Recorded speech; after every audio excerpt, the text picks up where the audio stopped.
This podcast is part of the Game and Entertainment Network. Visit tgenetwork.net to find the latest episodes from all our shows.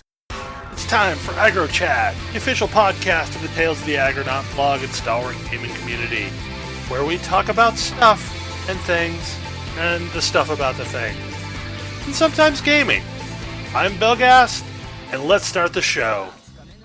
Hey folks, it's that time again. Time for another episode of AggroChat. This is episode 94. And tonight I'm joined by Kodra. Hello. Tam. Hello. And Thalen. Hey there. And as you might be able to notice, my voice is kind of jacked up right now, so please bear with me. It will hopefully hold out through the show. We went, Ash and Thalen and Ray and Dalian and I all went to PAX South last week, and I seem to be the one that has inherited the dreaded PAX Pox. So, yeah. I managed to dodge it. Thank goodness. Yeah, so like I think Demai had some of it, and I don't know. There's maybe Dalian was starting to get sick too. I don't know, but there's a few of us that managed to catch it, and it kind of started off with a sore throat, and then I eventually lost my voice, and now it's starting to come back, and hopefully tonight won't actually kill it. So yeah, PAX South was an interesting experience yet again. Mostly of all the things we did, I feel like Ultimate Chicken Horse is the one I want to talk the most about. Hooray for Ultimate Chicken Horse. And I know, Chicken Horse is hilarious. Yeah, like you guys talked about it when you went to Prime, and my God, that game is hilarious. And Ash, I think, was the one that drugged me over there first, and then when we got additional people on Saturday, I drugged them over there. I really am looking forward to that game coming out, and I'm really looking forward to the network multiplayer being added in. Are they adding network multiplayer? Yes, they are. Yep. It should that be was in still when it shows up on unsure Steam. when we were at PAX Prime. So basically, they came to a realization that they had to have it to make it work on Steam for the most part. That was my big takeaway from the show in general. Was there was a lot of couch co-op games that did not have networked multiplayer, which couch co-op's awesome if you have situations like, Kodra and Tam where they live next to each other and can pop over for a game of something easily, but the majority of us on AggroChat don't live anywhere near each other. Yep. So I'm looking forward to doing that, and I'm looking forward to like all of us getting onto voice and probably even taking off push to talk, because we want the real emotive statements, not just what we push through. Because I was screaming at the screen every so often, like when I would fail or when someone would make it through, and it was a good experience. It's hilarious. When I got murdered by my own trap. So yeah. It was the ultimate chicken or horse? I don't remember, honestly. Like, I think it was Ash, maybe, on the one I was playing. The first game, Ash was the ultimate squirrel. I was the chameleon. I like the chameleon a lot. I like the raccoon. I actually have a raccoon button, because they were out of the chameleon. The chameleon's awesome because it turns rainbow-colored whenever you stand still. So what was your favorite obstacle? Probably my favorite one, just for the sheer insanity of it, was the hockey puck guy. Ooh, that might have been new for your version. Yeah, the hockey puck trap was pretty great. Yeah, it's great. Like, I didn't know what it did at first.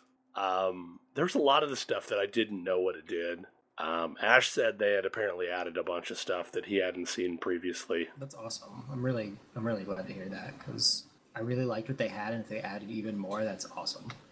Yeah, they were super excited to talk to anybody that wanted to play the game, and I sit there and talked to him several times. I ended up giving them my business card, so...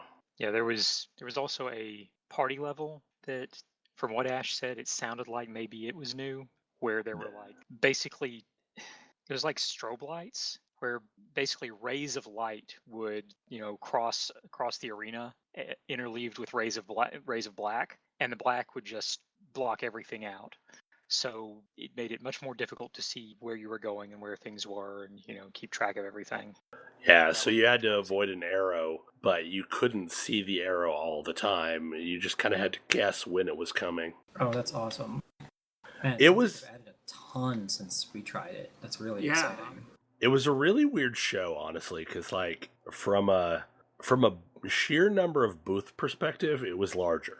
But really, as far as big names that came to the show, was non-existent for the most part. I mean, there were, it was I mean, there mostly there indies were and there were stuff. big names on the like board gaming side of things. I mean, Capcom was there, and that was probably the biggest name in the video games. Yeah, but Capcom was like, I don't know, their booth was weird. Yeah. Was Square not there? No, Square wasn't there.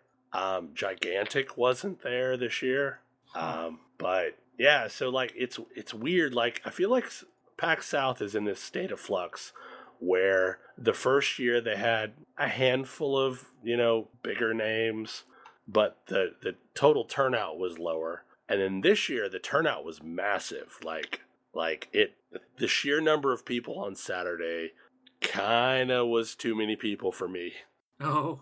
Yeah, like the whole fight or flight instinct started to kick in for a little bit. So I feel like if we can have another year that is the kind of turnout we had this year, but that brings back some of the bigger names, then I think PAX South will end up being at least a PAX East. Yeah. I mean, it was pretty packed on Saturday. That's great. Yeah, I guess the biggest display, the one that was right there when you entered the expo area was, I guess, Dreadnought, which is Gray Box. Yeah, So, Greybox had two massive booths.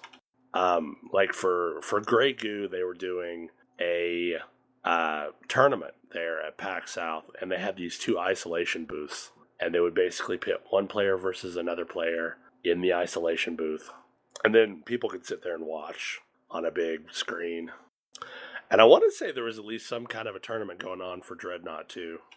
I kind of love when the little booths can take over the show because you get to see Yeah. all kinds of stuff that you just you'd never think to look at. Yeah, I was gonna say, like, when I went to PAX Prime, I spent almost all of my time at the indie booths. You would have loved this PAX then, because like so many indies and they got so much screen time per se. yeah. So like it felt like the indie mega booth area was bigger at South than it is in at least the screenshots I've seen from other shows.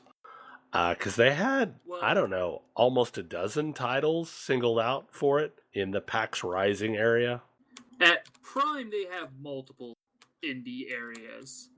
Well, so there's like the normal indie area where there's lots of people, but then they had this other area that was called PAX Rising where they had singled out like a dozen games and they gave them special placement and special floor space. Really cool. Yeah. But honestly, like some of the games that weren't in that area were more interesting to me. I was gonna say, so you mentioned board games. Yes. What cool board games were there? Man, I don't know. Like that's the area of the world that I know the least of.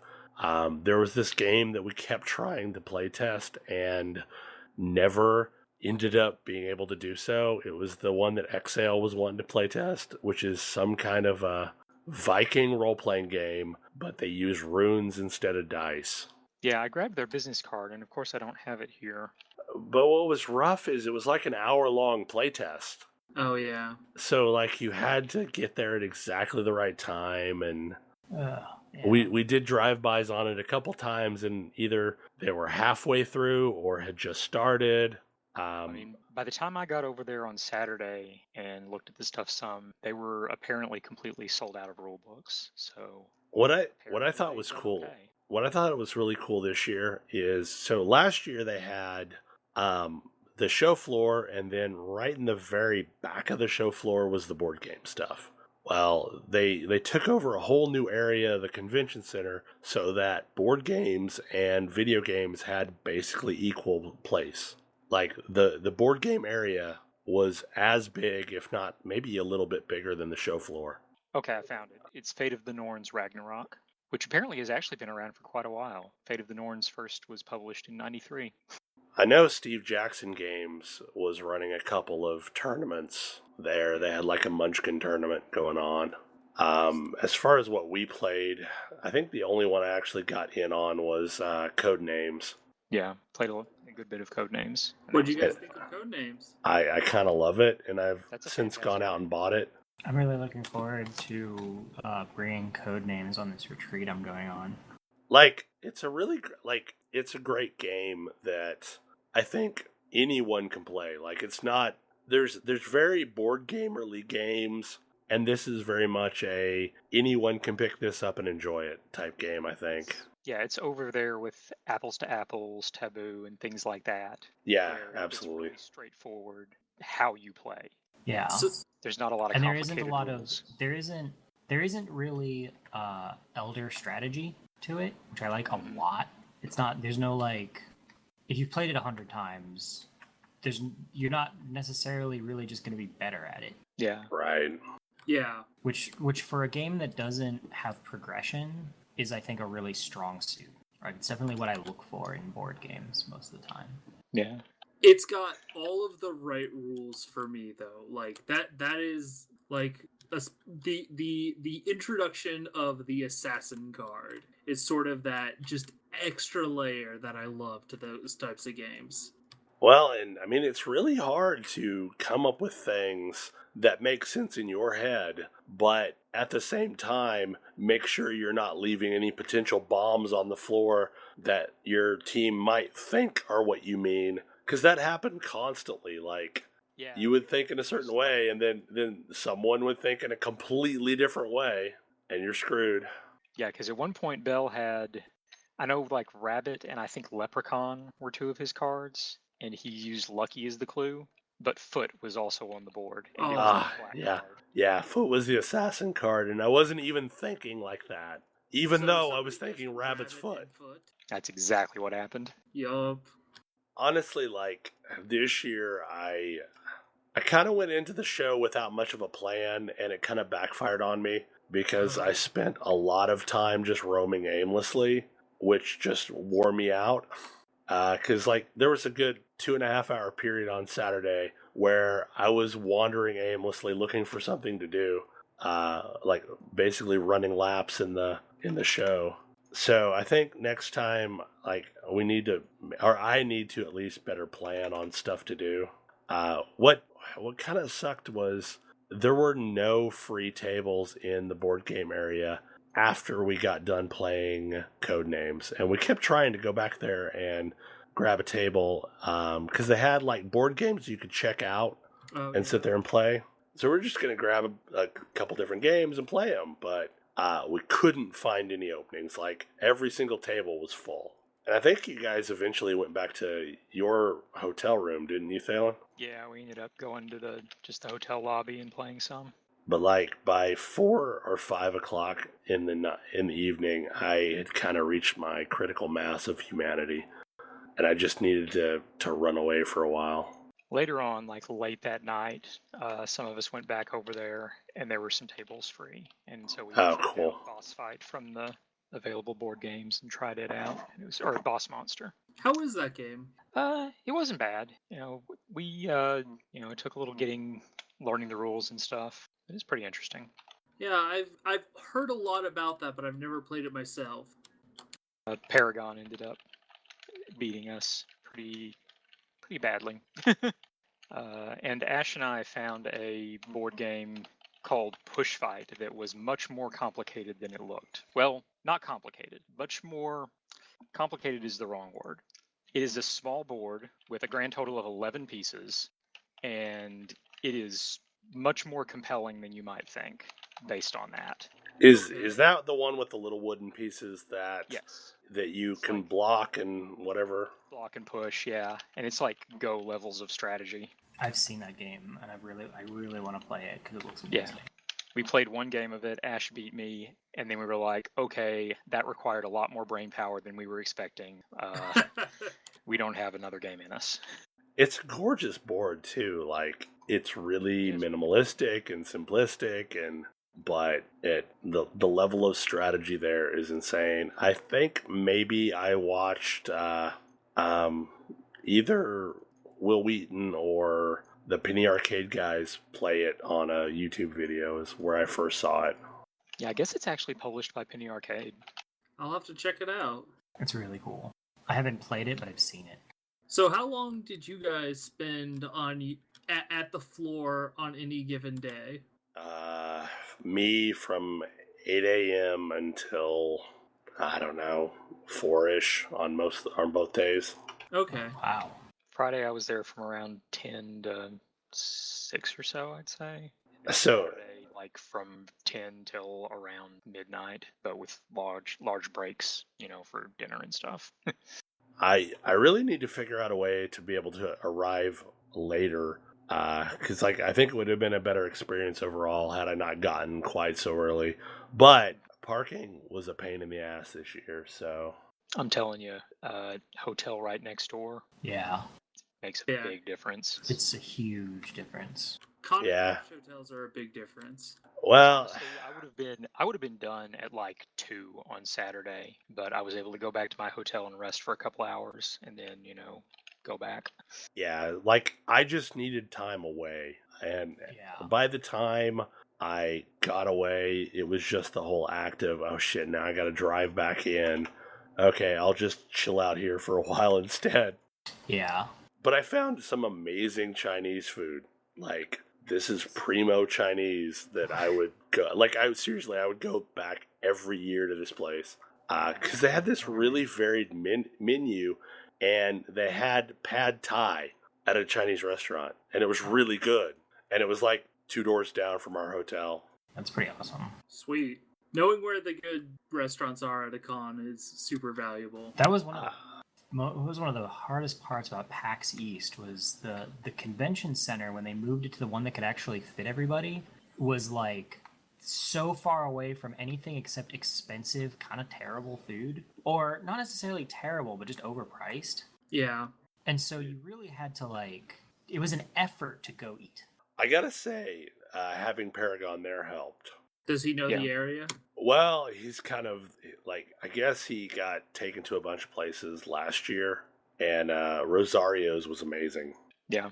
And it was, I don't know, like a mile away, maybe half a mile away. It's about half a mile. Yeah. So we walked it, and it was totally worth it. It was good, and it was cheap. Like, it was $9 for a drink and an entree. Nice. Yeah, finding the right places to eat. The right places to eat and the ability to get away on your own is makes such a huge difference in my enjoyment of pretty much any con. Yeah. So yeah, I've got to sort out better hotel. Like, the weird thing for me is, like, my wife goes with me, but she goes off and does her own thing. So part of the reason why we were in the hotel we were in is because they had a shuttle service for free that would take her wherever the hell she wanted to go. Yeah. So her and a friend went off and ran around during the day while we were at the con. So, although, I don't know, we just got to see if we can find a closer hotel that offers a similar shuttle service. But anyway, I'm definitely going to buy tickets again for next year whenever they come available.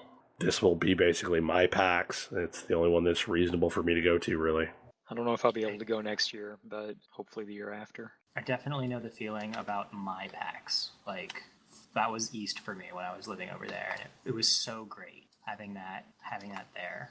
And I was so sad to miss it the one year I missed it. Okay, Kodra, you had a topic that you wanted to talk about.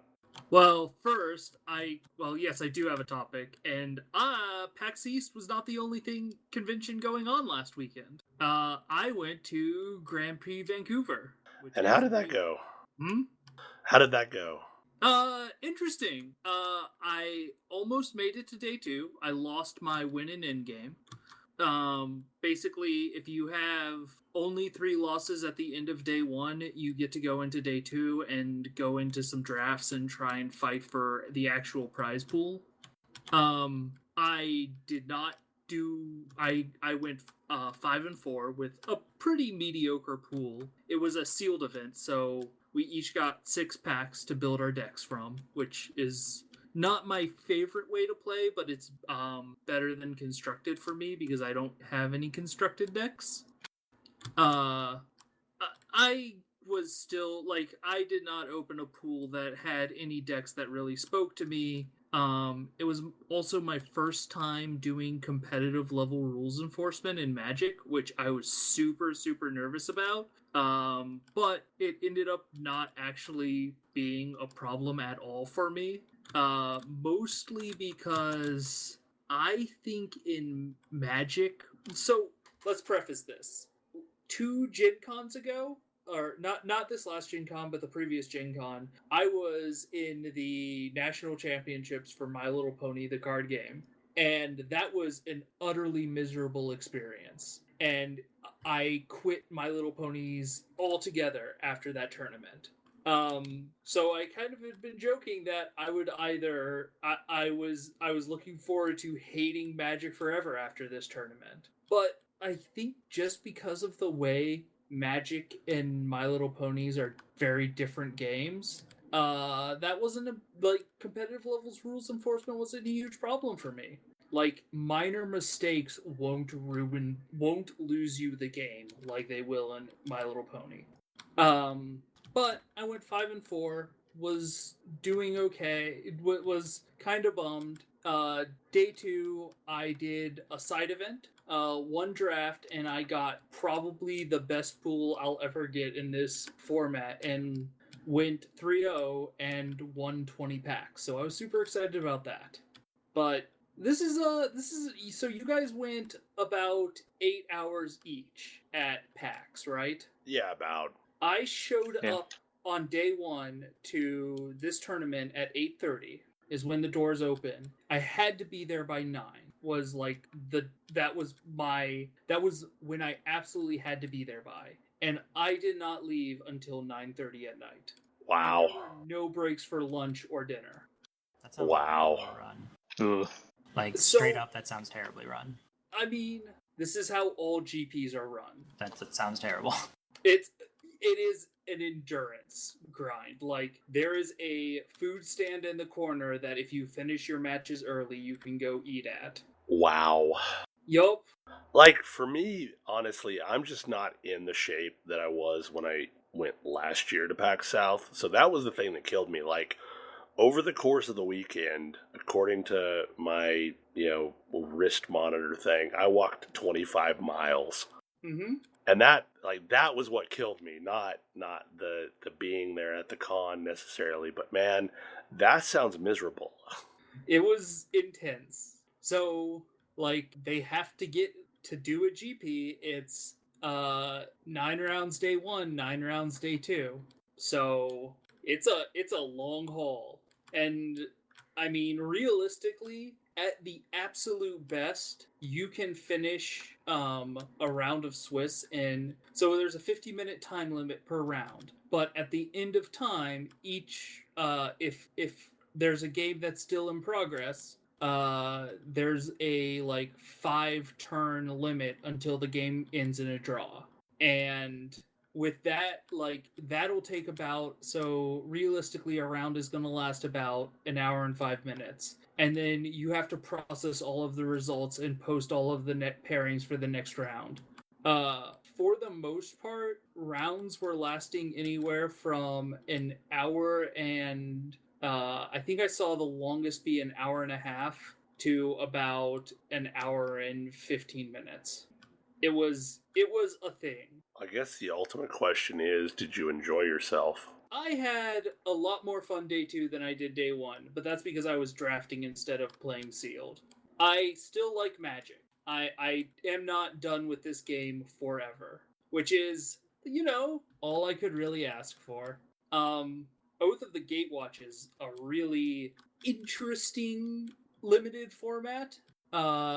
It leads to sort of a lot of the game quickly becomes, how do I win without attacking, or how do I maintain a defense so that my opponent can't attack but still chip away at their health, because there are so many creatures whose toughness is greater than their power right now. it just leads to massive board stalls, and there's not really a lot of big giant creatures to break those board stalls up, which is interesting, and I'm certainly having a good time with it. Well, that in itself is good, because I know you were pretty miserable after Origins. After Gen Con? Or was it Gen Con? I thought it was Origins that you did the... Actually where I won, and I got my... No, I did not get my seat. I got my seat at a local game. That after Gen Con is where the national championship was, and that was... Okay. No, it's almost like Magic knows how to be a competitive card game, whereas My Little Pony really did not. Well, Magic has had 2 decades to learn how to be a competitive board game, card game. Yeah, it's just like, it's really interesting how at the competitive level Magic still is fun. Like, that's definitely got a lot going for it. Well, honestly, they had their stumbles. There were some bad things about the early days of Magic. Oh yeah. It's true. Yeah, but they've figured out the design, how their game operates very, very well. Well, and I think more than anything, they figured out how their players play their game. Which, interesting thing that also happened this week in the card gaming arena is that Hearthstone apparently figured out that they can't keep making cards and keeping them all in the same format all the time. Yeah, I saw they're going to the Magic the Gathering method. Yeah. Having a legacy and standard. Which, amusingly, all I've heard is, please let us get rid of Dr. Boom. Apparently that guy is too good. Yeah, it really is. Sometimes you make something that's too good and you've gotta let it... You've gotta figure out some way of removing it. See, that's what I always thought was interesting about Hearthstone, though. It's a digital game. They could have introduced nerfs to cards. Well, and they have. So why haven't they done that to Dr. Boom? I don't know. I think because I don't know Dr. Boom, but my guess is that it has they wouldn't be able to do it without changing the card entirely as opposed to tweaking some values. See, I don't know. That's my guess. I don't know if that's accurate, because the card is actually very simple and straightforward. That makes it harder. It makes it harder to make that kind of tweak when the card is very simple and straightforward. Because if the card is such a problem, then the fact that it's simple and straightforward means that there's fewer buttons to push and levers to pull, making it that much more difficult to tweak. Yeah, but it's almost like at this point, say, hey, this guy was just his stat package is way too good for his cost. We can bring that down. What I mean is that it's more that it ends up being binary. Sure. They're very concerned about binary cards in Hearthstone, where they're either too good or useless. The good thing with Dr. Boom is that he's not a card where it's we cannot make this body small enough to the point where people wouldn't play him. His ability is not outstanding. That's not the problem. The problem is just he's too much value on a single card. Well, and I feel like the problem that they have right now is because it is a legendary card, players have done crazy shit to get that card. Yeah. Either burning through a ridiculous amount of arcane dust or opening packs to pull it. And they're already getting rioting in the streets over the concept of a limited format. So I don't know, I feel like if they change it, and they should change it, but if they change it, people are going to be seriously upset. In a way that the players have never been upset about, a Magic card, because obviously you can't really change it. I don't know. I feel like people who are playing Splinter Twin might have something to say about that. Yeah. Well, what I remember that's an equivalent of this is when they started doing the restricted cards to where you could only have one of them in your deck. And there was good reason. There were some broken strategies, but there were people that were absolutely trying to build decks with 4 of these cards. Yeah. So 4 lotuses. Because some people are crazy. Related to this, recently Magic updated its ban list. and they added 2 cards to the ban list for Modern. One was Summer Bloom, which sort of turns off the Amulet Bloom deck, which was a super hard to pilot, but probably way too good deck. Like, definitely way too good. Everyone was sort of expecting that card to get banned. No one was very surprised. But they also banned Splinter Twin, which is a card that allows you to play an infinite combo deck on, like, a hard to interact with infinite combo on turn 4. And it was sort of like one of the most staple decks of the format. And now it's gone, and everyone, like, there are people who invested over $1,000 and now their cards don't work anymore. And that's an interesting thing. Like, I kind of understand why they banned it. It's sort of a hard to deal with. Like, it's a thing that's hard to deal with, and every deck has to be able to deal with it. So it opens up the possibility for new decks. But on the other hand, if you were a Splinter Twin player, that's a lot you invested in those cards that just took a pretty hefty hit. But it's interesting. Wizards is kind of going with the perspective of this is better for the health of our game. So I feel like people probably invested much less to get Dr. Booms, and even if they were trying to build around Dr. Booms, which I'm not sure they were, than a Splinter Twin player in Modern. Well, I also kind of feel like the Blizzard player base is probably a grumpier player base than the average Magic player. They're just more used to it. Oh, they're used to complaining and getting their way. I just mean Magic players are more used to this card no longer has value. Yeah. Like the This fluctuation. has been going on for 20 years. Yeah, fluctuations in value are kind of a part and parcel of Magic at this point. And they should be part and parcel of collectible card games in general. Yes. But which is like kind of back to my I think it would be good for WoW because they are able to correct their mistakes with nerfs. Anyways, the other thing that I've been playing a lot of is Warframe. I've been playing a lot of Warframe. And something that I've kind of been comparing it a lot to is Destiny. And I find the comparison really interesting. In Destiny, you are able to get to max rank in a relatively reasonable amount of time. What would you say it takes? About 20, 30 hours to do that, Bell? Probably, honestly. If you're just going to grind it through, yeah, so probably 20 to 30 hours. So I like getting a frame to level 30 is a probably even faster process than that, maybe 10 to 15 hours. But getting into the late game, the end game of War Machine is a process. You have to get a lot of frames to level 30. You have to get a lot of weapons, a lot of sidearms, a lot of melee weapons to level 30. And you have to be crafting constantly so that you can keep replenishing yourself with new weapons to level up, so that you can get your ranks up. And as you rank up, you open up new weapons, and really all of these weapons, all of these frames are very, very flat from levels 1 to 30. Like, there's not inherently in leveling them, there's not a lot of power increase there.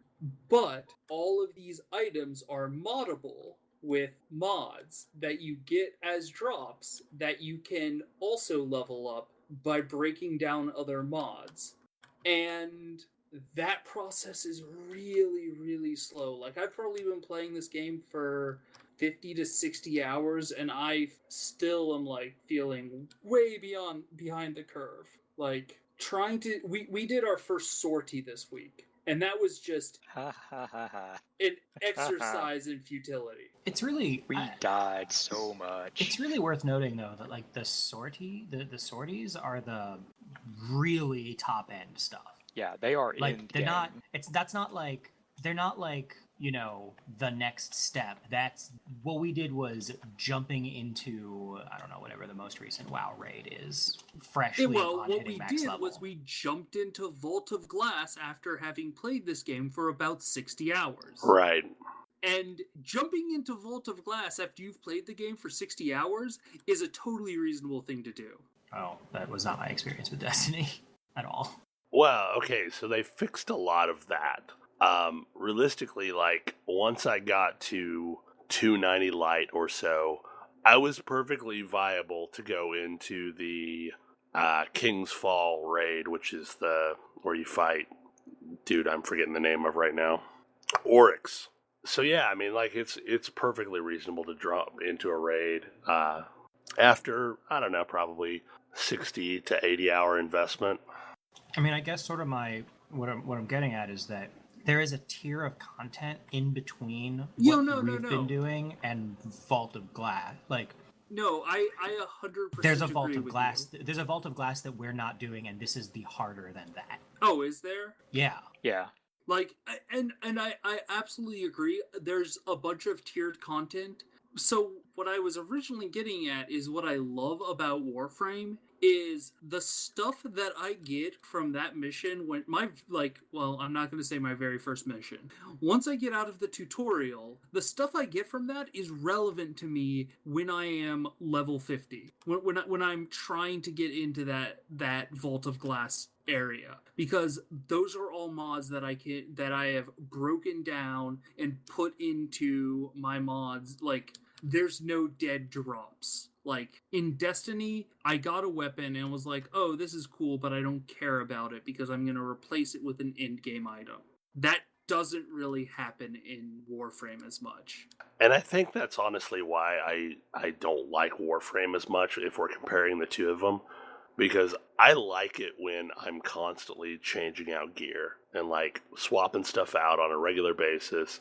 Whereas Warframe it's more about a long game where everything you are doing will eventually add up to something else. But if you aren't really doing these things, you're kind of screwed after a point. And I guess for me, I've spent a lot more time in Warframe feeling useless than I ever did in Destiny. Like, it feels like being carried through Diablo, where I just feel useless. Like, I'm not doing enough damage to these things to really even matter. Yeah, and that is definitely a problem. Yeah. I have had that as well. Like, so this is a thing that Ashkar and I were talking about, and apparently there's been murmuring about trying to fix this, but not having maxed rank plus weapon damage mods really puts the hurt on. Yeah, it does. And, like, trying to get to a level 10 Serration is awful. To the point where a lot of players, like, I found in trades, a lot of players will give those crucial mods away because they're like, man, you need this. Well, and that's what sucks, though, is, like, the difference between having a good mod in a gun and not having a good mod is the difference between it being useful and being completely useless. Like, you can have what is a good gun in theory, but without the right mods, it's just utterly useless. Like, it doesn't do anything for you. Yeah, it's interesting that you talked about switching gear out. I switch out gear a lot more in Warframe than I ever did in Destiny. I do too. But, like, it also feels meaningful every time I do it. Like, I'm doing it because it's a choice, not because, well, these numbers are bigger, plug in the new bigger numbers, and let's keep going doing the exact same thing. Like, well, I'm switching out gear because this game forces me to, because that's how you level up. There's that too. Well, okay, so part of it is you guys have experience from year 1 Destiny. And year 2 Destiny is, like, basically the difference between Diablo 3 2.0 patch and Prix 2.0 patch. Like, there's a massive difference in the way the game feels. And I'm constantly switching weapons, especially because these weapons do interesting things that I want to play with. Like, this rifle or this pistol might have triple tap and firefly and explosive rounds. And triple tap gives you an extra shot if you land 3 precision shots in a row. Firefly if you kill somebody with precision damage, they explode and deal extra damage to other people. And in explosive rounds, there's a random chance that one of your rounds will actually explode and cause AoE damage. So the combination of those three things together is really awesome. So like if you can find a weapon with those three things, it's cool, like, and it's fun to play with. Or if you can find a pulse rifle with full auto on it, it's a really fun thing to play with. So I'm constantly swapping weapons between like a stable of, I don't know, 24 different weapons that I regularly use. I guess that's what I like about Warframe is all of those effects that you just described are mods. Like you get that experience from the mods, and then the weapons themselves have a different feel from one another. Like the big one for me is there's a pair of sidearms that I kind of gravitate towards. I mean, not even getting into the stuff that's super different, but like one of the guns that I use is the Lex, which is a really, really powerful, really slow pistol with a fast reload time. And the other I was about to say, I don't the Lex is almost too slow for my taste. Oh, I love the Lex. Yeah, and it is a super slow pistol. It reloads super fast, but it's super slow. And then on the other side, I have the Vasto, which is a revolver that can squeeze out shots as fast as I can fire them, but takes longer to reload. And those two have such a different feel to them that even though they're just like a pistol that shoots bullets, like they're not even like different and crazy like the Gamma Core, which is a pistol slot thing that shoots a short range cutter beam. Yeah. Like that just like even before I start adding interesting effects to them, they already feel different and interesting, and then I make them personalized in the interesting ways that I like. And that was something I heard that when I hear you say that like there's the Destiny kind of does that thing. The impression that I always got was you kind of have to hit max level and start to do other stuff, or like then it's when it gets interesting. But like, honestly, that is the truth. Warframe, like for me, I didn't like Warframe when I first played it because the guns that I had didn't suit me. And I would never have played a frame to level 30 and tried that without knowing that I was going to get some guns that felt really good. Whereas in Warframe, I could get a new different weapon just immediately off the shop and then play with that one. And that completely transformed my game experience into something that I actually enjoyed. I honestly think my big problem with Warframe right now is the fact that the game is super fiddly and there's not really great sources of information on to explain what the hell everything does. I will say that the tutorial, like understanding how things work, is super complicated. Like, yeah. When it came to elemental damage, everyone's telling me, "Oh, you need to use magnetic." I'm like, "What? What's magnetic?" Like, I don't see any. I don't have any mods that give me magnetic damage. I guess I can't do that. Well, and part of the problem too is like the only really good source of information right now that I've found is YouTube, and so much of it is outdated. Like there's a wiki. The wiki is excellent. Yeah, the wiki's up to date. That's what I've been relying on. Among other things, it has a very nice breakdown of each enemy type and what sort of armors and shields and things they have, and how each of the damage types interacts with each of those things. What is a problem is there's not a lot of like build advice. Yeah. Like that does not really exist as much. Yeah, I followed a link to like build advice for a thing, and it was this like incredible run-on sequence without capital letters by like a 12-year-old apparently. It was not helpful. And yeah, that's definitely a thing for me, is like trying that was sort of my like original goal, is trying to figure out how to min-max the Valkyr. But for a lot of the stuff I'm doing, I don't need to do that. I don't need to worry about min-maxing as much. Well, the other thing that I learned while playing Destiny this weekend is I am just bad at third-person shooters. Oh. So that third person point like doesn't click. I can see that. No, it's like, and that's a big thing for me. Like that's probably what's going to keep me from getting the Division, is I just don't do well at third-person shooters. Like it's never been a thing I did. For me, it's there's a key thing for me, whether I prefer a game first person or third person, and it's how important is movement. If movement is important, then I need that game to be third person. And if it's not, then I hugely prefer it to be first person. And like for me, Warframe is not really a shooter so much as it is a game about movement. Like it's about how I get around. And a lot of that is I've tuned my playstyle to like I've tuned the weapons I choose, and like I've made it a game about movement for myself because I like games about movement. But like I could never play Warframe first person because of my approach to it. But I can definitely see like there's a way in which it makes sense that it would make more sense first person. Well, it's just like that's why I mostly play melee is because I can't aim for shit in the slightly off to the side view that you end up with. Yeah, yeah.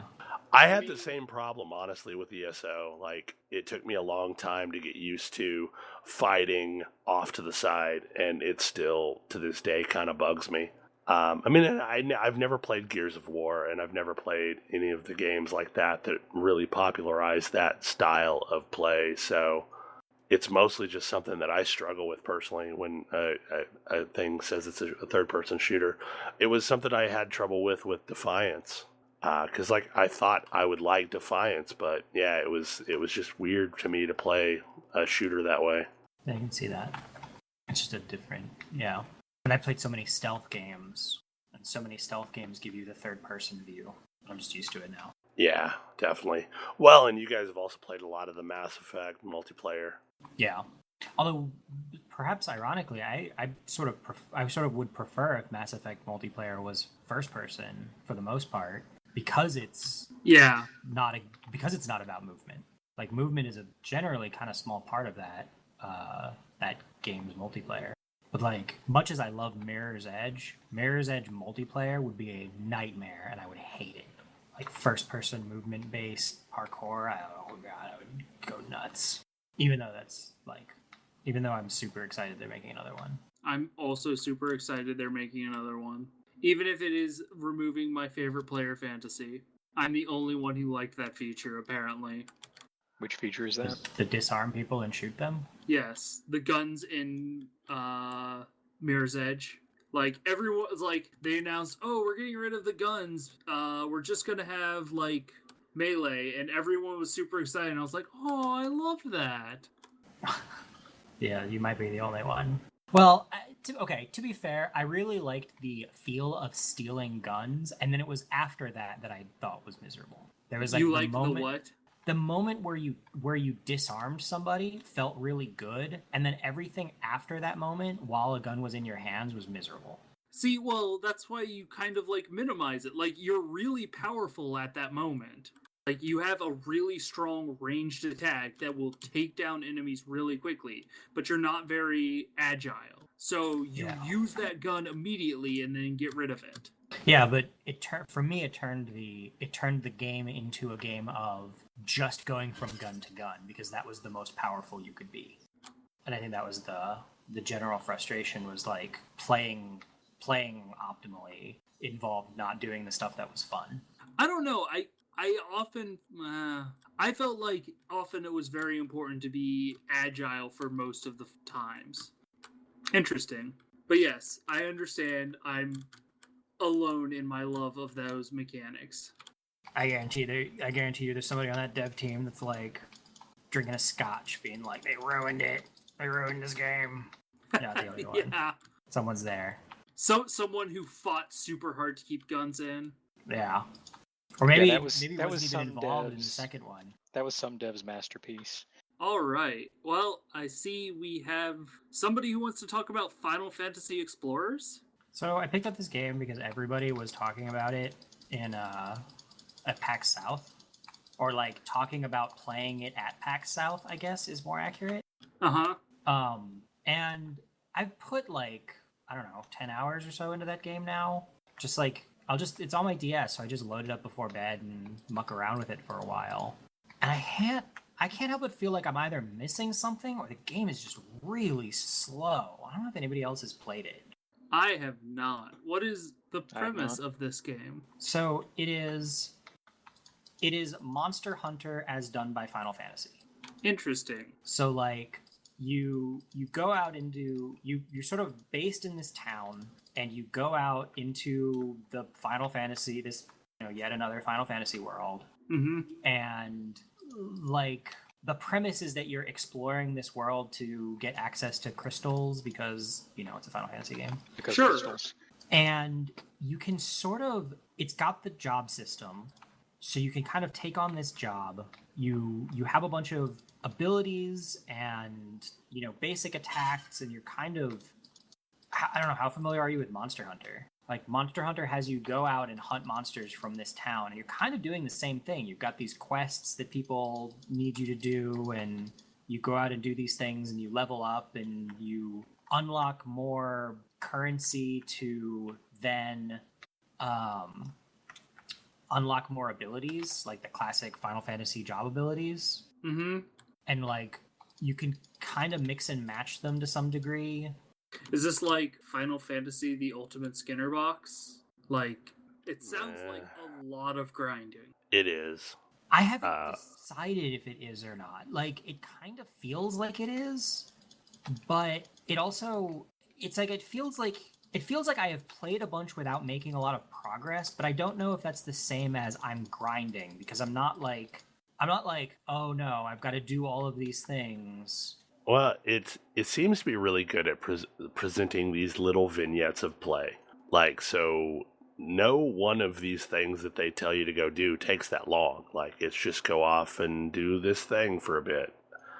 The problem that I've had is it is really bad at messaging what you actually need to do or explaining what you need to do, especially during those tutorial missions. Yeah. Like, I don't know how the hell to do this crystalline fusion shit.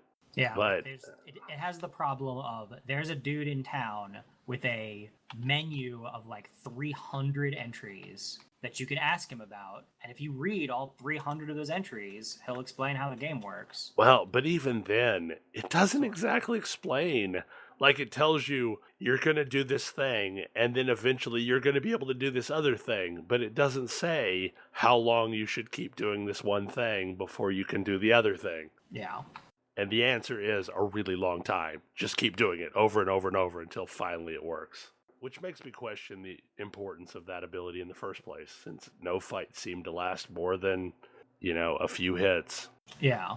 And like part of it for me is I just sort of like the idea of running around and as a Final Fantasy job, beating up monsters, and like that's something I could do that's something I could do like before bed and be chill about it. And it's got a cool multiplayer from what I can imagine, where it's, or at least the way it presents itself, and knowing Monster Hunter, it's probably got what would be a really cool multiplayer where you kind of go out in a group and you've all got your jobs and your setups and you're doing all this stuff together. And I think that's just a cool concept. I've always really wanted to like Monster Hunter, but like that game messages terribly and prides itself on it.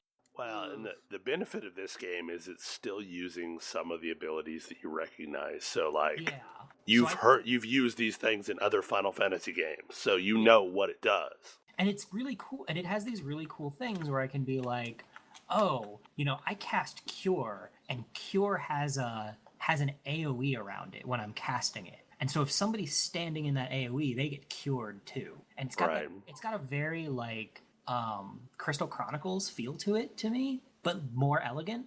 It's like, it feels like it's the game that I kind of wanted Crystal Chronicles to be. But I also am not sure. Like, for example, I really want the only jobs I have available are like White Mage, Black Mage, Knight, Monk, Freelancer. And I'm just not sure how to unlock them either. There's way more jobs than there's like an almost Final Fantasy Tactics amount of jobs that you can be. And it's like, that's the part of Final Fantasy Tactics that I love. Like, I think that's really cool, and I want to start exploring that. And like mixing and matching job abilities, and that whole thing is super cool and my favorite part of the Final Fantasy job system. But it's like, I can see this list of like 50 jobs or something, and I want to know what they all are, but I have no idea how to unlock them. And the game just says you'll unlock more by playing as you progress further in the game. It's like, what do you want me to do? I played what feels like a billion missions, and I'm not getting any more jobs. And it's like, I think I'd enjoy it more if I had a job, like if I could unlock ninja or something. I feel like I'd like it more. But I don't like any of those basic jobs because they're not interesting. Like, give me ninja, give me red mage, give me something interesting that I can play with. So are you playing by yourself, or are you in a team, or what's going on? Like, you're playing by yourself, or I'm playing by myself, but you can play in a team. Interesting.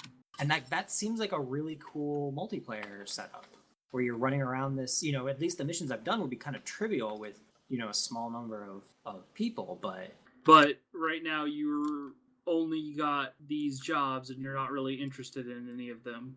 Yeah. Well, to some extent, Bravely Default had the same problem initially. You kind of had some crummy jobs to play with. Yeah. And I think it'd be really interesting, for me, it would be really interesting, because there's some stuff that I have that's like obvious synergistic stuff that I just, can't really do much with because I'm, not playing with other people. But like, that's cool to me, conceptually. I don't know, it's like, I feel like it's one of those games that I'm either going to be super disappointed by or really love eventually. Don't know if maybe I just haven't given it enough time, but I feel like I've given it a bunch of time. You're significantly further than I am, so... Fantasy games? Kinda, but other Final Fantasy games are generally better at teasing their cool stuff sooner. Like, I'm kind of imagining what's cool about this based on what I know about other games, but it hasn't actually showed that to me yet. Because like everything I've done in the first several hours of play, I could have accomplished by leaning forward on the control stick and putting a water bird on, or like a dipping bird on my attack button. And like the first time it gave me a boss, I fought exactly one boss that was a challenge or was like not trivial, and it was interesting. Like, it was immediately interesting. Huh. Like, I want more of that. Like, where is that? Because it asked me to move around. It asked me to watch telegraphs. It asked me to use my abilities like in a timely manner. Like, my cooldowns started to matter. My energy, my like resources started to matter. All of that was interesting. So is the game turn-based or real-time? It's real-time. Interesting. Huh. It's a neat little DS game, but I'm like waiting for the meat. Yeah, I can see that. That's really where I was with that one. So the only thing we have left to talk about, if he's feeling up to it, is Bell. You want to talk about ESO? Yeah, so on a whim this week, I decided to reinstall ESO, and I've been popping around in that. When I last left it, I was barely into Veteran 1 and had just gotten to Auradon, and hadn't gotten terribly far into that, which was essentially the second campaign area after beating the game.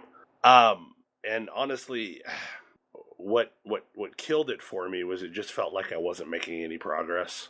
I mean, I could make my way through quests, obviously, but it felt like I wasn't actually gaining anything more. So since I last played, they've gotten rid of the veteran system entirely and put in a champion system, I think is what they're calling it, where you have various trees that you can put points in that are based on the Mundus stones. And so far that feels like a much better experience, because it seems like every handful of quests I get a new point to spend, and after a certain number of those I get a new level. And it actually feels like I'm making forward momentum. Good. So I've really not touched any of the new content yet. I know since I last played, they've put in the Thieves Guild recently. They've put in Orsinium. They've put in the White Gold Tower area in the Imperial City. I'm obliged to say, I don't think the Thieves Guild is quite out. What, Tim? I'm obliged to say I don't think the Thieves Guild is quite out yet. Okay. I thought it literally just went in. Maybe I'm incorrect with that. Either that or may be coming out soon. I could be wrong. Yeah, like either it is about to come out or it already came out. I'm not sure. But I know they just put out a press release talking about it, so I thought it was already in. But like I said, I've not even touched any of the additional content. I'm just kind of chilling, like, cause I don't know, I've felt like crap, and I kind of needed a game I could poke my way through. And other than the combat itself, ESO is a really great just wandering around game. I always thought that like the combat was always fun. It was just stressful. Yeah, yeah. So like that aspect is it does stress me out a little bit. Like I've already encountered some stuff that I straight got wrecked on, but it's and the other thing that I've noticed is like I really love going back to games that have had time to generate a community, and like people seem to be really helpful. There were lots of situations where I would just happen to be roaming around, and somebody was like, "Hey, Belle, do you want to come help me do this, world encounter, or do you want to help me do this anchor that just fell?" And I'd wander off and go do it, and there's really no further interaction other than that. But like people seem to be generally friendly, or if I ended up getting too many things on me, it seems like there was always someone around to hop in and help out. So that aspect's kind of cool. I really haven't had that much time to play it. I got in last night and then played it most of the day today.